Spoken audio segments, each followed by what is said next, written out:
E aí pessoal, bem-vindo de volta ao nosso canal. Hoje a gente vai mergulhar nos bastidores de uma série icônica que marcou gerações, A Mulher Maravilha de 1975. Quem aí lembra?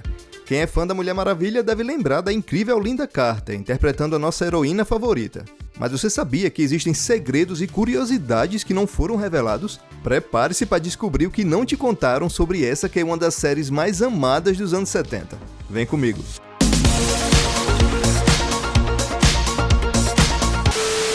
Mulher Maravilha é uma verdadeira pérola da TV, e até hoje é lembrada quando o assunto é séries mais amadas das antigas.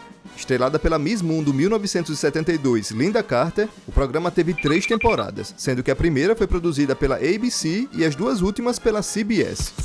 A primeira temporada foi fiel à personagem da DC Comics criada por William Moulton Marston, em 1941. O cara foi o inventor do polígrafo, o detector de mentiras. William era um psicólogo americano e teórico feminista, que se inspirou em Olive Charles Burney, uma de suas mulheres. Ele vivia além do seu tempo em um trisal. Além de Olive, William era casado com Elizabeth, e daí surgiu a inspiração para criar a heroína mais famosa da concorrente da Marvel.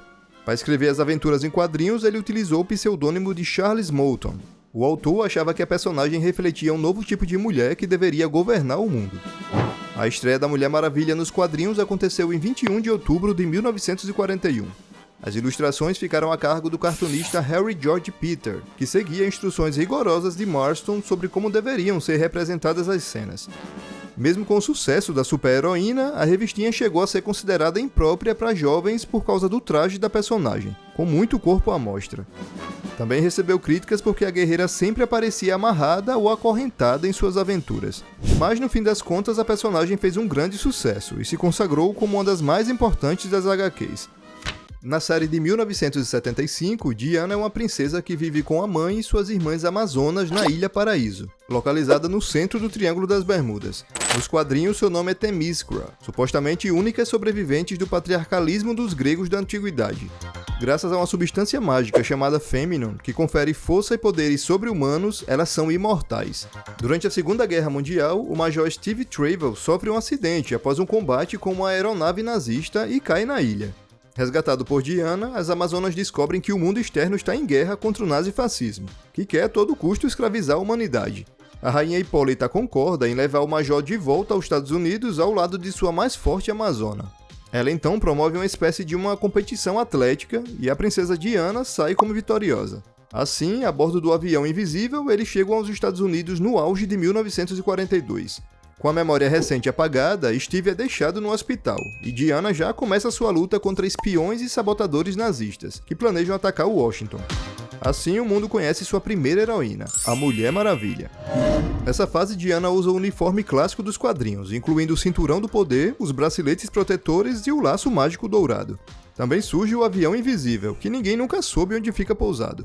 Assim como Clark Kent, o Superman, a heroína assume a identidade secreta de Diana Prince, a secretária de Steve, com direito ao uso de pesados óculos de grau e o cabelo preso num eterno coque. Meio clichê, né?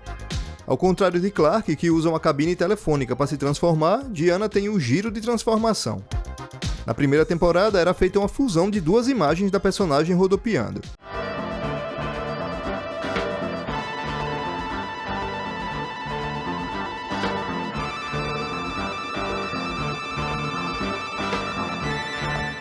Na segunda, o giro ganhou efeitos luminosos, um clarão vermelho e azul e barulhento, como se fosse um trovão.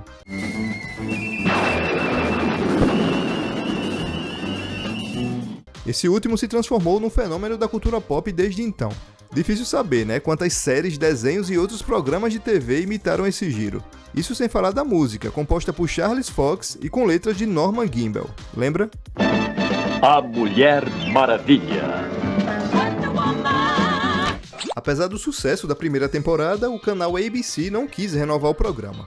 Assim, a CBS comprou os direitos, mudando o nome para As Novas Aventuras da Mulher Maravilha, trazendo a personagem para 1977, onde os novos inimigos tinham ligação com uma outra ameaça, a Guerra Fria. Nessa nova fase, Diana se torna agente secreto da IAGC, um braço da CIA, e seu superior é Steve Trevor Jr., filho do Major Trevor original. Aqui eles continuam a manter um clima de romance platônico que nunca se torna real. Nessa fase também fez sucesso o supercomputador falante chamado Ira, que ajuda a conseguir pista dos criminosos. Além disso, ela ganha um novo uniforme com mudanças sutis mais perceptíveis e ares mais modernos e adultos. Apesar do sucesso, principalmente com o público infantil, As Novas Aventuras da Mulher Maravilha contou com apenas 47 episódios. O roteiro contava com acertos, mas também com erros na mesma medida. Assim, a personagem foi perdendo audiência, principalmente pela forte concorrência com as estrelas de As Panteras e outra heroína da época, a Mulher Biônica. Antes de Lynda Carter conquistar nossos corações como a Mulher Maravilha, outra atriz chamada Kathleen Crosby foi escalada para interpretar a personagem em um filme para TV em 1974. O filme, produzido pela ABC em parceria com o Warner, serviria como um piloto para a série que viria logo após. Mas a produção não agradou o público, pois mostrava uma heroína bem diferente dos quadrinhos. Crosby ainda foi convidada para atuar na série, mas recusou. Imagina se ela tivesse aceitado. Será que o programa teria feito o mesmo sucesso? Você sabia que 3 das famosas Panteras também fizeram audições para o papel de Mulher Maravilha? Farrah Fawcett, Jacqueline Smith e Kate Jackson, todas elas tiveram a chance de se tornar a nossa heroína. E acreditem ou não, Lynda Carter também fez teste para a série das Panteras. Quando Lynda Carter finalmente conquistou o papel da Mulher Maravilha, ela estava praticamente sem dinheiro. Com apenas $25 em sua conta bancária, Carter contou com o talento, a raça e a coragem para disputar com outras 2.000 atrizes, para garantir o icônico papel que a consagraria. No programa, as pulseiras da Mulher Maravilha são feitas de um metal chamado Féminin. Porém, nos quadrinhos, esse metal era conhecido como o Amazonian. Uma pequena mudança, mas que faz toda a diferença para os fãs mais atentos. E aí, já se perguntou como os efeitos das balas ricocheteando nas pulseiras da Mulher Maravilha eram feitos? Lynda Carter tinha um pequeno dispositivo remoto escondido em suas mãos juntas, que ela acionava para criar as faíscas impressionantes. Originalmente, a transformação da Mulher Maravilha seria feita através de uma plataforma eletrônica. No entanto, Lynda Carter se ofereceu para realizar a transformação utilizando sua experiência em balé. Assim nasceu o icônico movimento de girar sobre si mesma. Você sabia que um episódio chamado Toque de Veludo foi escrito para a série abordando o tema maquiagem tóxica? Porém, esse episódio nunca foi filmado devido ao fato de Lynda Carter ser porta-voz da linha de cosméticos Maybelline na época. Não ia pegar bem, né? Com o final da série em 1979, Lynda tentou diversas participações em séries e filmes, mas jamais conseguiu destaque. Somente em 2005, com o papel de Mama Morton na produção londrina do musical Chicago, que ela voltou à mídia. Em março de 2007, saiu em turnê pelos Estados Unidos com o musical Uma Noite com Lynda Carter, se apresentando em diversas casas respeitadas de Nova York, São Francisco e Washington.